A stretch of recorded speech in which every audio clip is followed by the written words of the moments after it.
Also going to need the latest version of iTunes as well as Cydia Impactor. Once you have all the download links required, again, which can be found below, you're just going to plug your device into your computer via a standard USB cable, and then just launch iTunes. Now, iTunes should automatically recognize your device, as you can see, mine does here. However, if it's the first time you're connecting your device to the computer you're using, you're going to actually have to authenticate the connection. So on your device, it will ask you to tap trust. On the computer, it will ask you to click continue. Once you have essentially verified this connection, you can close out of iTunes. We're done with it for now. Now we're just about ready to actually perform the side loading of the jailbreak application. However, before we do that, it is paramount that you actually delete any pending OTA software updates your device may have automatically downloaded in the background. So to do that, just go to Settings, General, and then you're going to go to iPod Touch Storage. If you have an iPhone, it will say iPhone, iPad storage. So go ahead and tap right there. And if you have any OTA update, you're going to have to delete it. So it'll probably be something like iOS 12.1.4.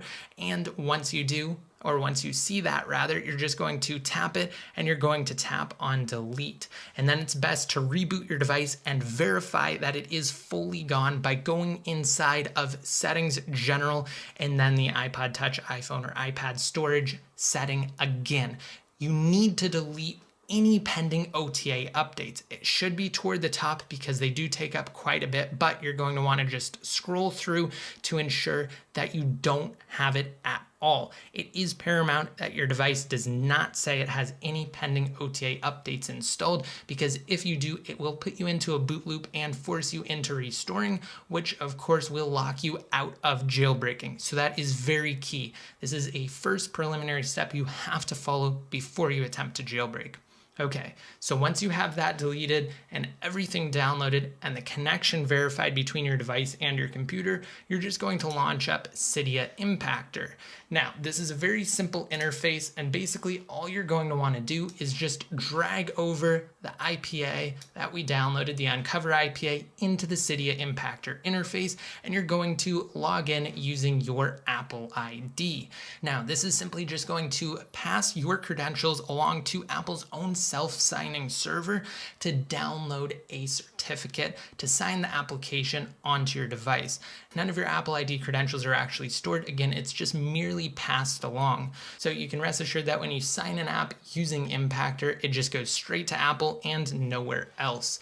Now, if you do happen to actually have two-factor authentication enabled, you're going to have to either create a fresh Apple ID, a link to do so will be on the post listed below, or you're going to have to enable application-specific passwords, and you're going to have to use one of those passwords. But that's just Apple's own security precautions. So I'm going to click through here to actually sign this app, and you can see it's moving along nicely now, and it's downloading the certificate and profile and everything, and it's going to sign the application and put it onto my device right here, the 6th generation iPod Touch. So once this process finishes, which shouldn't take too long, if Apple's servers are under heavy load though, it might take a little bit for you. You'll notice that we now have the Unc0ver application. We can't, however, open it just yet, so we're going to swipe over, go inside of Settings, and then inside of Settings, you're just going to want to go to General, and then you're going to scroll down to Profiles and Device Management, and you're going to tap on your Apple ID under where it says Developer App. Once you do, you're going to tap on Trust, followed by Trust again, and once you've done that, it should just be verified, and you can press the Home button and you can launch up the application. So here we go. The Unc0ver application is now open, and this is where things get really, really easy, guys. All you have to do is tap on Jailbreak.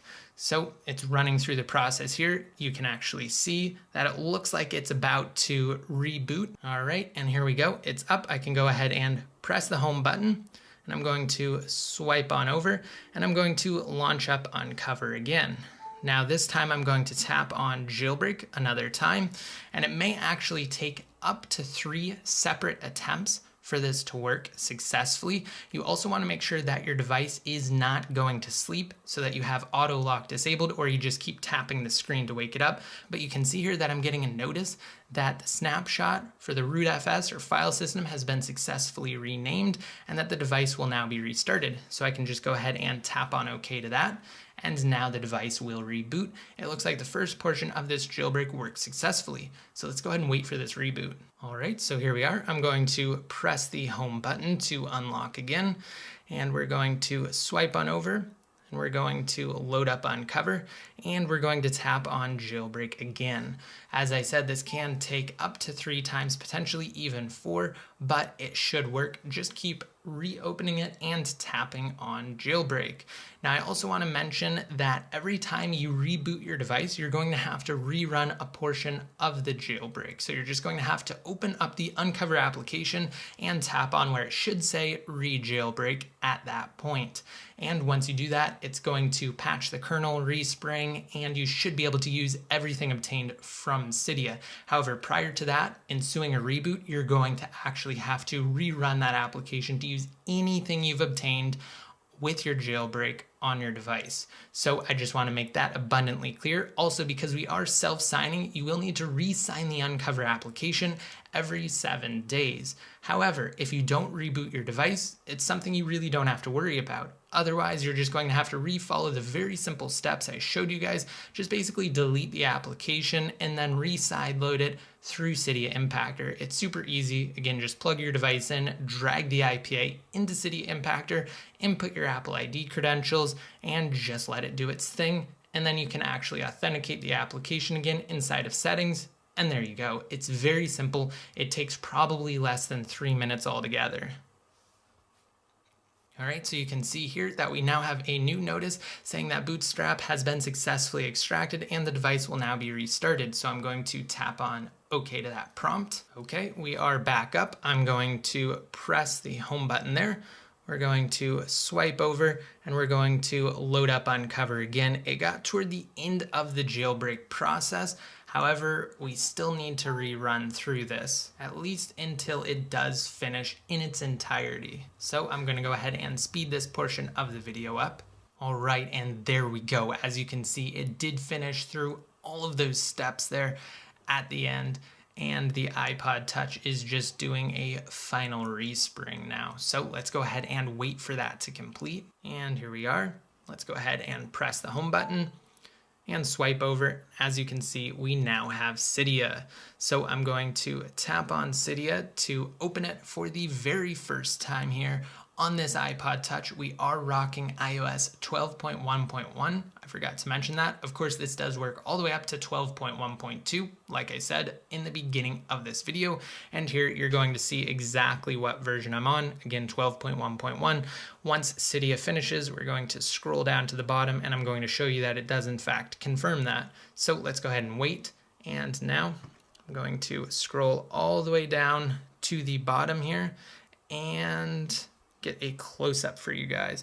So Cydia confirms that this is an iPod Touch 7,1, that's the identifier for this 6th gen model, running iOS 12.1.1 with the latest version of Cydia. How awesome is that, guys? We are finally jailbroken on an older A8 device on iOS 12. I couldn't be more excited.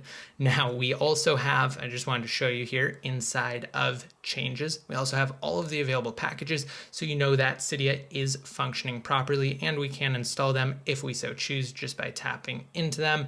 And then for updating, modify, then upgrade and confirm, or we could install a new one just by tapping on install. But that's just a quick example that you can actually install things inside of Cydia. However, if you want the top tweaks to actually install once jailbroken, then definitely check your cards, as well as down below in the description, you can find our full top tweaks playlist. There are so many awesome tweaks that are updated for iOS 12 already, and that should get you started on your way. So I hope you guys liked this video. Just be sure to click the subscribe button if you have yet to be notified anytime we release new coverage concerning jailbreaking. And just be sure to like us on Facebook and follow us on Twitter for even more